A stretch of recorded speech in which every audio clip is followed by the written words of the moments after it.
I found out my son got married in Las Vegas from a photo on Facebook, not from him. No phone call, no warning, just a cheap chapel backdrop and a woman I had never laid eyes on, standing next to my boy like she'd earned the right. I'm 73 years old. I raised that kid, paid for his school, helped him through 2 layoffs and a divorce, and somehow, I was the last man on earth to know he'd gotten married. 2 months later, they showed up at my door without calling first. He didn't shake my hand, didn't hug me, just sat at my kitchen table, cleared his throat, and said, "Dad, we need to talk." I've lived long enough to recognize that tone. That wasn't a son sharing good news. That was a man about to ask for something he shouldn't. They had driven up from Columbus, Ohio. My son Daniel looked thinner than usual, restless. His wife, Ashley, sat stiff in the chair across from me, her purse still on her shoulder like she might bolt at any moment. She didn't look me in the eye. Daniel kept tapping the table. Finally, he said, "We're in a tight spot." I didn't respond. I just folded my hands and waited. Ashley jumped in. "It's temporary. We just need a bridge until the refinancing clears." Refinancing? That word again. I'd heard it before, back when Daniel lost his second job, and I wired him $15,000 to get through a few months. I never saw that money again. "How much?" I asked. Daniel swallowed. "The bank won't extend the construction loan. We're short $82,000. $82,000. I felt something heavy settle in my chest. "And you thought of me." He shifted in his seat. "Dad, you own your house outright. It's worth at least $300. If you take out a mortgage, just temporarily." I stared at him. I worked my whole life for this house. 41 years at the plant in Dayton. Double shifts, missed vacations. I paid it off 5 years ago. The day I made that final payment, I stood in this same kitchen and cried. Quietly. Proud. I raised him, I thought. I gave him everything I could. Ashley leaned forward. "We wouldn't ask if it wasn't serious. If we default, we lose the property, and Daniel's credit will be ruined." I looked at my son. "Why didn't you tell me you were building something you couldn't afford?" He didn't answer right away. Then he said, "Because I knew you'd worry." That wasn't the truth. He didn't tell me because he didn't want my opinion. "What exactly are you asking?" I said. Daniel met my eyes. "We need you to mortgage your house, just for a year. Once the development sells, we'll pay you back, plus interest." There it was. Clean and cold. Ashley finally looked at me. "We're family." I felt heat rise behind my ears. Family. That word gets used like a tool when people want something. "I worked my whole life for this house," I said slowly. "You want me to put it at risk for a project I never even heard about?" Daniel's jaw tightened. "It's not a risk. It's an investment." "No," I said. "It's my roof." The silence that followed was thick, uncomfortable. Ashley crossed her arms. Daniel's face hardened in a way I hadn't seen before. And then he said something that made my stomach drop. "If you don't help us, Dad, we're done." He said it flat, not loud, not dramatic, just a statement. Ashley didn't look surprised. That told me this had been discussed on the drive up from Columbus. I leaned back in my chair and studied my son. This wasn't panic talking. This was pressure. Calculated. "Done how?" I asked. Daniel exhaled through his nose. "You don't come around. We don't bring the kids. We stop pretending this works." There it was. My 2 grandsons folded into the negotiation like chips on a table. Ashley finally spoke. "We're trying to build something real, Harold. A future. Sometimes family has to step up." "I stepped up," I said quietly. "When you lost your job at Nationwide, when the divorce drained your savings, when you couldn't make child support." Daniel's face reddened. "That was different." "No," I said. "It wasn't." I could feel my pulse in my neck. Not rage, something heavier. Betrayal.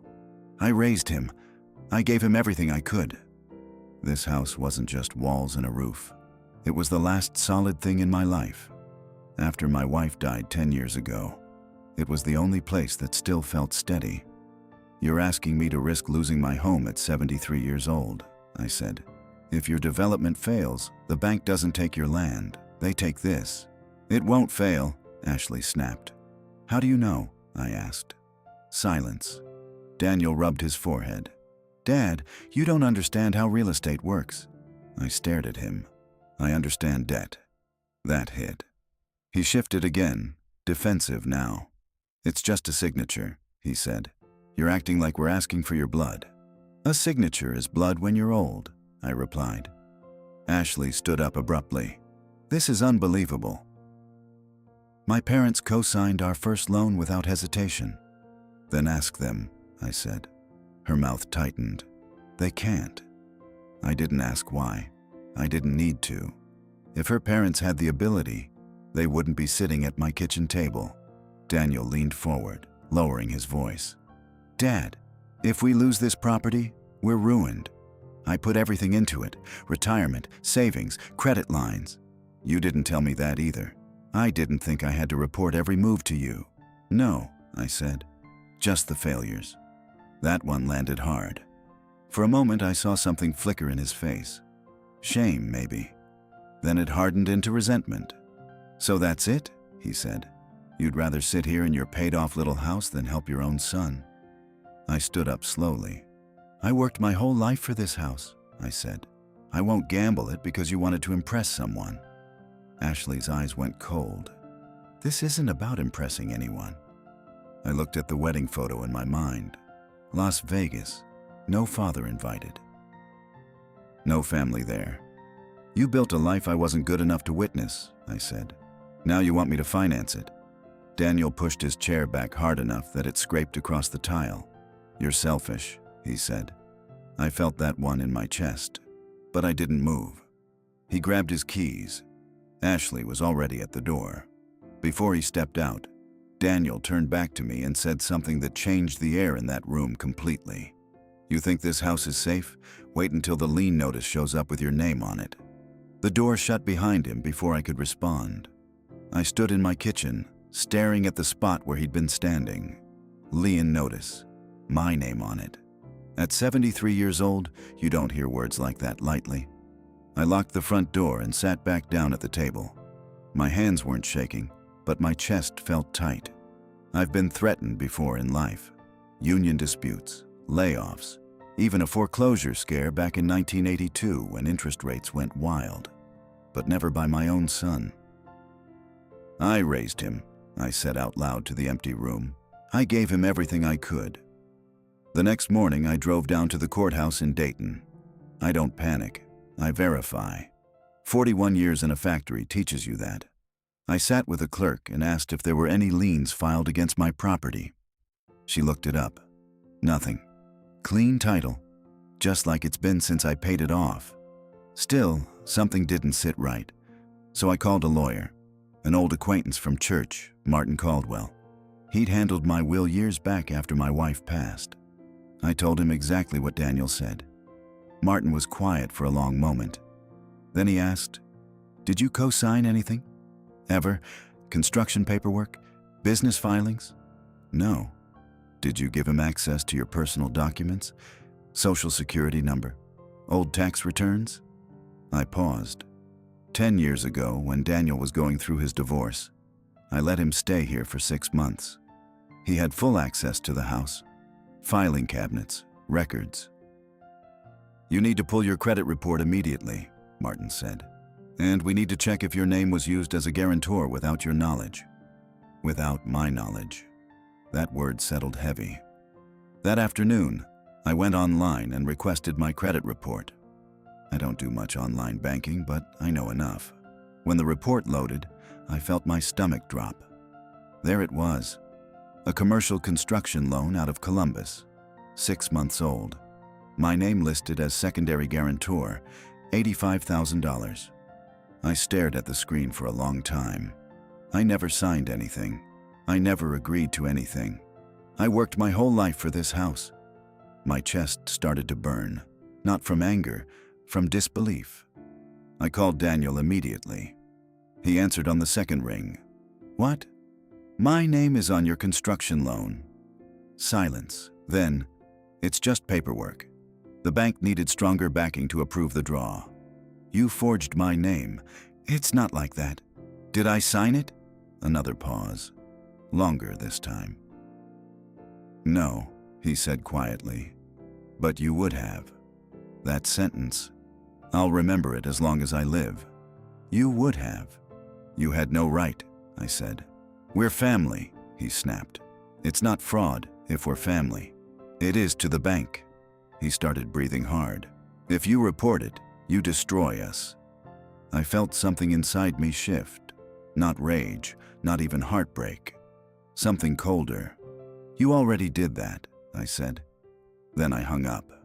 2 days later, I received a certified letter from a Columbus law firm. The development had defaulted on a payment. As secondary guarantor, I was legally responsible. And that was only the beginning. The certified letter sat on my kitchen counter all night before I opened it again. Default notice, 30 days to cure the missed payment. If not, the lender reserved the right to pursue all guarantors. All guarantors. That meant me. I drove to Columbus the next morning without calling Daniel. I wanted to see what $85,000 had built. The property was on the edge of a half-finished development outside the city. 3 houses framed out, exposed beams, Tyvek wrap flapping in the wind, mud everywhere, no crews working. It didn't look like an investment. It looked like a mistake. Daniel's pickup was parked near a trailer office. I stepped inside without knocking. He looked up from a folding table covered in blueprints. His face went pale. What are you doing here? I came to see what I'm legally tied to. Ashley was there too. She stood slowly, arms crossed. You shouldn't be talking to lawyers, she said. That's escalating things. Forgery escalated things. Daniel slammed a hand on the table. I was trying to protect you. By putting my house on the line? You wouldn't have agreed, he shot back. You're right. The silence that followed was raw. He ran both hands over his face. The market shifted. Materials doubled. The investor pulled out. I needed the bank to release the next draw, or we were finished. So you signed my name. I was going to fix it before you ever knew, he said. That hurt more than the lie. The arrogance of it. I worked my whole life for this house, I said. 41 years, you risked it in one afternoon. Ashley stepped closer. If you report this, Harold, they'll press charges. It's bank fraud. Daniel could go to prison. I looked at her. And if I don't, the bank comes after me, at my age. Daniel's voice softened. Dad, just help us cover the missed payment. $30,000 will stabilize it. We'll refinance once the first unit sells. More money, I said quietly. This is temporary. That's what you said last time. He stared at the floor. I raised him, I thought. I gave him everything I could. I'm not paying $30,000, I said. And I'm not staying silent. Ashley's composure cracked. You'd ruin your own son? You already did that, I replied. Daniel's head snapped up. If you go to the bank, I swear to God, I'll fight you. I'll say you knew. I'll say you approved it verbally. You have no proof you didn't. There it was. Not desperation now. Strategy. For the first time in my life, I felt unsafe around my own child. I stepped back toward the door. You forged my name, I said calmly. The signature isn't mine. That's proof enough. You think the bank cares? He yelled. They'll sue both of us. You'll spend your retirement in court. Maybe he was right. But as I walked out into that muddy lot, wind cutting through my jacket, I realized something clear and cold. This wasn't about saving his business anymore. It was about whether I was willing to lose my home or my son. I didn't sleep that night. At 73, sleep usually comes easy, but not when your own son has tied your name to a failing loan and is daring you to fight him. The next morning, I sat at my kitchen table with a yellow legal pad and wrote 2 columns. One said, "Protect Daniel." The other said, "Protect the house." It shouldn't have been that simple, but it was. I worked my whole life for this house. If the bank pursued me, they could place a lien, garnish accounts, even force a sale. Retirement doesn't shield you from civil judgment. I called Martin, the lawyer. I want to file a fraud affidavit, I said. He didn't hesitate. That's the right move. It will trigger an investigation. Yes, he could be charged. Yes. I closed my eyes. I raised him. You also have to protect yourself, Martin said quietly. By afternoon, we were at the bank branch in Dayton filing the paperwork. They compared signatures, mine from decades of records, the one on the loan document. It wasn't even close. The loan officer's expression changed from polite to serious fast. This will be escalated to our legal department, she said, and likely referred to authorities. I nodded. 2 days later, Daniel called. They froze the business account, he said, voice shaking. The lender's investigating. That's between you and them. You actually did it, he said. Not anger this time. Shock. You left me no choice. Ashley got on the line. You could have worked this out privately. He forged my name. You're his father, and I'm not his collateral. Silence. Then Daniel said something low and bitter. You always cared more about that house than about me. That one cut. You're wrong, I said. I cared enough about you to teach you right from wrong. He hung up. A week later, a detective from Columbus called. Formal questions, dates, access to documents, my signature samples. It was real now. Word spread through the family fast. My sister in Phoenix called me selfish. A cousin said I should have handled it quietly. Even my church friends suggested I reconsider. But none of them had their name on that loan. None of them had their home at risk. 3 weeks after the affidavit, the bank officially removed me as guarantor pending investigation. My credit stabilized. Daniel's company, however, did not. The development was shut down. Contractors filed claims. The investor filed suit. Then came the call I knew was coming. Dad, Daniel said, voice hollow this time. They're talking about criminal charges. I didn't answer right away. For the first time since this began, he didn't sound angry. He sounded afraid. And I realized something heavy and final. This was no longer about money. This was about consequences. When Daniel said they were talking about criminal charges, I didn't feel relief. I felt tired. What exactly did they tell you? I asked. They're calling it bank fraud, he said. Felony level.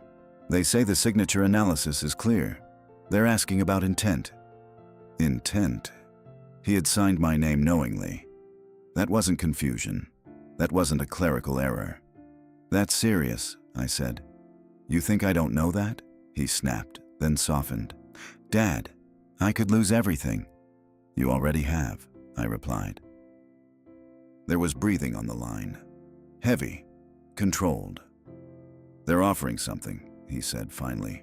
If I admit it, cooperate, pay restitution, they might reduce it, probation, maybe house arrest. And the development? It's dead.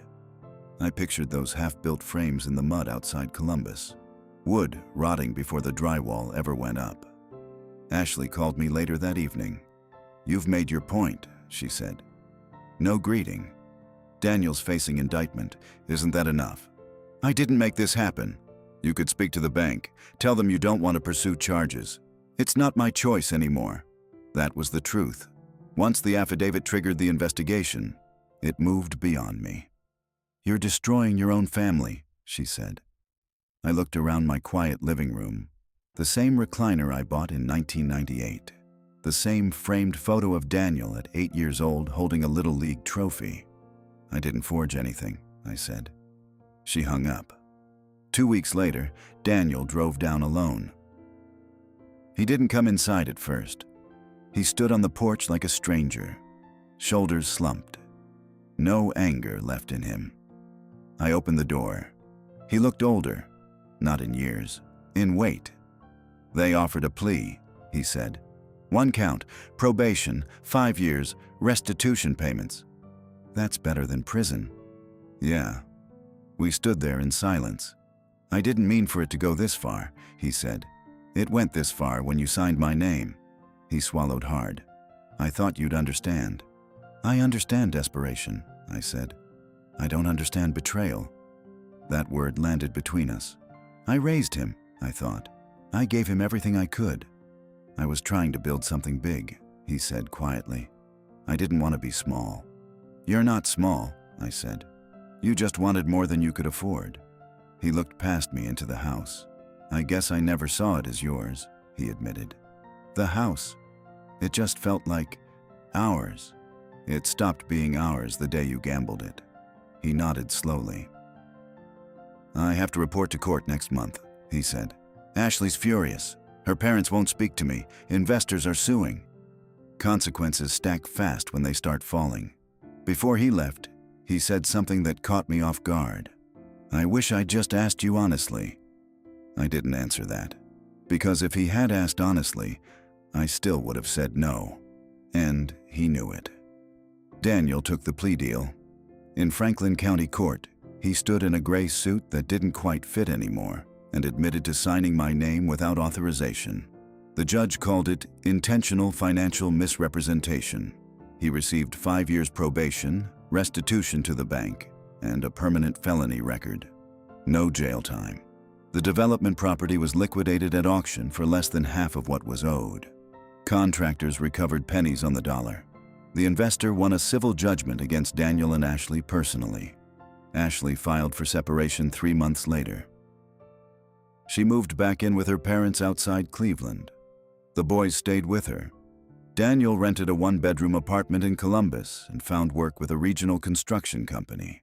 Not as an owner, as a site supervisor. Salary cut in half from what he once projected he'd earn. The restitution payments were set at $1,200 a month. He called me once after sentencing. "I signed the paperwork," he said. "It's done." "I know," I replied. "I don't expect you to fix anything." "I can't," I said. We didn't argue. We didn't reconcile. We just acknowledged the outcome. The bank sent formal confirmation that I was fully released from the guarantor obligation. My credit report was corrected. No lien was ever filed against my house. I updated my will that winter. The house will not be collateral for anyone. It will be sold upon my death and divided equally between my grandsons in trust. Not directly to Daniel. I put that in writing. Daniel completed his first year of probation without violation. He attends mandatory financial counseling. The restitution balance decreases slowly. We speak occasionally. Short calls, weather, work, the boys' school schedules. He has not asked me for money again. I still live in the same house in Dayton, mortgage-free, title clean. The construction site in Columbus remains empty. The frames were torn down last spring. That is what happened. If this story meant something to you, subscribe. There's more to come.